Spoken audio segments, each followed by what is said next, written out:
Mais um destaque agora, o economista Charles Chelala, atual chefe de gabinete do senador Randolph Rodrigues, doou R$ 2.000 em serviços de motorista para a campanha do chefe. Outros dois integrantes da família Chelala, Cláudia, a mulher de Charles, e Nader, um dos filhos, também doaram recursos para a candidatura de Randolph. Na prestação de contas apresentada ao Tribunal Superior Eleitoral, consta o total de R$ 9.000 vindos do assessor. As relações entre pessoas e empresas que atuaram na campanha, seja como doador ou fornecedor, não param no chefe de gabinete. 4 fornecedores da campanha de Randolph ao Senado em 2018 foram contratados para prestar serviços ao parlamentar depois de eleito e pagos com dinheiro público. Ana. Que coisa, não é mesmo, Vitor? Nós estamos falando aí do senador mais histérico dessa comissão, dessa CPI da Covid, histérico em todos os sentidos, né?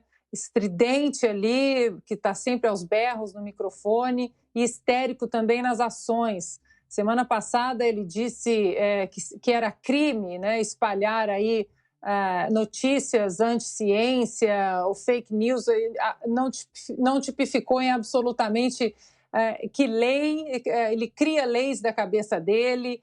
Ele acho que talvez ali, enquanto o relator Renan Calheiros é o campeão dos inquéritos, né, provavelmente de todo o nosso Congresso, de todo o nosso parlamento, Randolph Rodrigues é provavelmente o campeão da hipocrisia.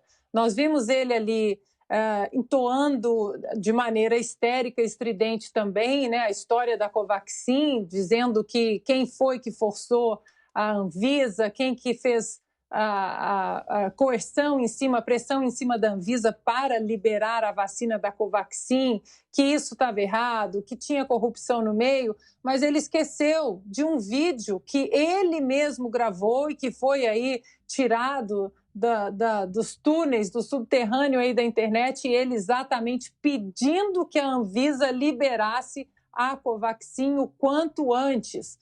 Ou seja, é o campeão da hipocrisia. Isso aí que você leu é o quê? É chamado rachadinha, né, Vitor?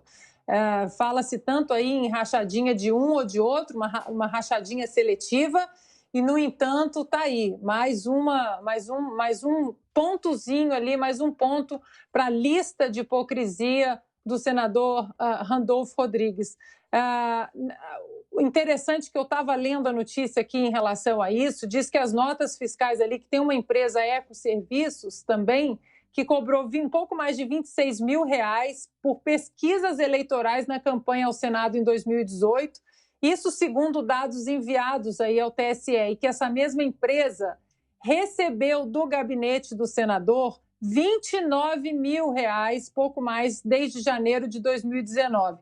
Nas notas fiscais que constam na prestação de contas dos gastos de Randolph no Senado, os serviços da ECO são de consultoria na área de pesquisa socioeconômica.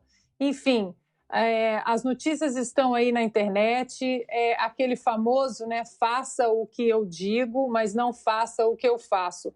Essa CPI foi ótima, eu já estou achando essa CPI uma maravilha, Vitor, escancarou toda a hipocrisia que, por acaso, por algum motivo, conseguia ficar escondida aí nas manchetes de jornais, nos acontecimentos do dia, desses senadores aí hipócritas que usaram o nosso dinheiro, o nosso tempo, mas que foi, eu acho que eu estou agora chegando à conclusão, que foi ótimo. Essa CPI abriu todos os armários, os esqueletos estão todos expostos, e todos eles têm nomes. E o senador Randolph Rodrigues é mais um aí que fala uma coisa na CPI, mas na vida como parlamentar ele faz outra coisa bem diferente. Bruna. Na verdade, a gente agora está entendendo como é que ele fica tão à vontade trabalhando ao lado de Omar Aziz e Renan Calheiros, né? Tá explicado, né? Porque o Randolph Rodrigues era alguém que se apresentava como um dos senadores que estariam ali para combater a corrupção, tentou se aliar ao Alessandro Vieira, que tem esse discurso, e outras pessoas assim. E, de repente, ele aparece ali trabalhando numa CPI, numa função importante, ao lado de Renan Calheiros e Omar Aziz, né? Então, isso... Só que agora a gente está entendendo por quê. Porque parece que ele não é aquele sujeito certinho, né? Tal como ele se apresentava. falava, né? O que é engraçado é que o exemplo, né? Como todo mundo fala, o exemplo vem de cima, né? Qual é o exemplo que a gente tem nas figuras dos nossos parlamentares? São pessoas que se apropriam de um dinheiro que não lhes pertence para investir em algo que lhes trará benefício. Embora eu não consiga nem de longe competir com o Zé Maria na quantidade de histórias, né, de políticos para ler um pouquinho o nosso cenário, eu lembro de uma vez em família com uma figura política, né? No caso era do PSDB, mas era uma figura política de interiorana, que diz o seguinte: olha, em política, para você perseverar, era uma pessoa que foi candidata e estava ali tentando nos mostrar o quanto ela era boa.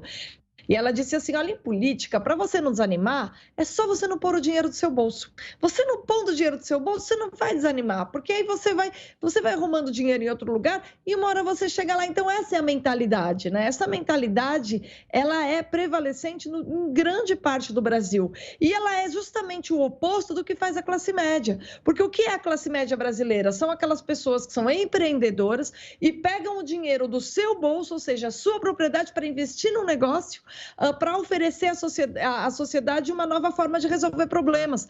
Então, a classe média é aquela que está o tempo todo habituada em investir, né? E a classe política é o exato oposto. É aquela que quer angariar postos e chegar a conquistar os seus sonhos, né? E alcançar as posições que almeja usando o dinheiro dos outros. Entre os comunistas, então, de carteirinha, essa prática ela é escancarada. É isso que a gente vê aí nesse caso do Randolfo Rodrigues. Ele quer ser um grande senador, talvez agora até governador, porque ele está ali em campanha na CPI, tudo bem, mas claro, né, que seja com dinheiro público, porque do bolso dele é que ele não vai pôr para realizar o seu sonho.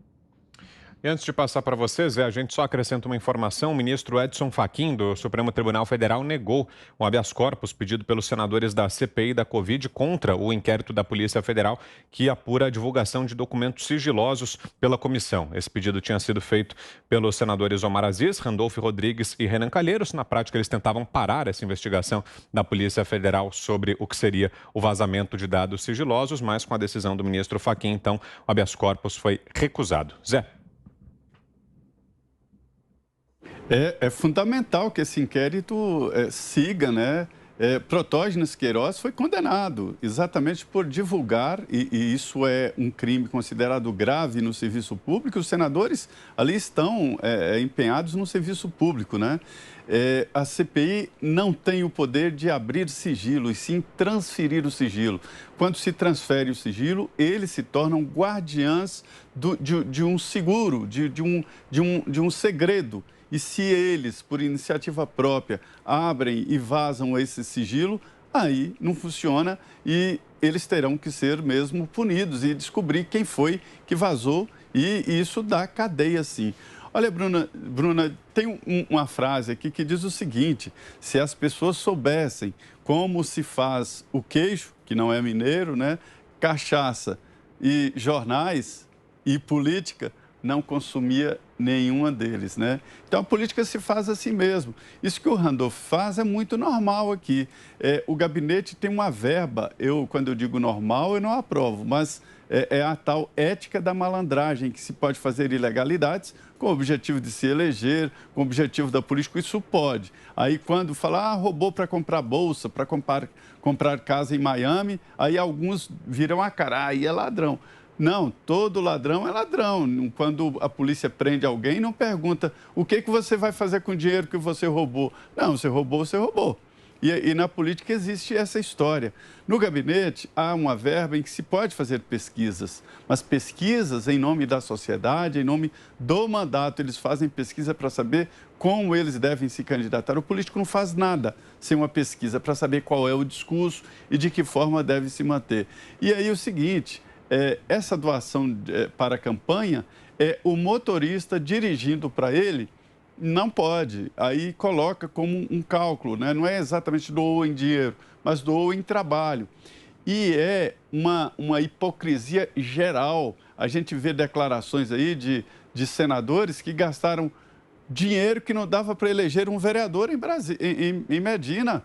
para se ter uma ideia. E eles colocam lá e assinam aquela declaração à Justiça Eleitoral. É hipocrisia pura. E todos os senadores usam a estrutura do mandato. E num determinado momento o TSE está aí, o TSE que é tão preocupado com isso, vai lá na Constituição e vê.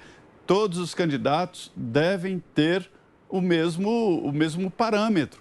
E não tem. O dinheiro não é o mesmo, a divulgação não é a mesma e o candidato vai disputar com um que está no mandato e que tem esse dinheiro público aí para fazer pesquisa, para que o assessor dirija para ele e assim por diante. Quer dizer, há um desequilíbrio.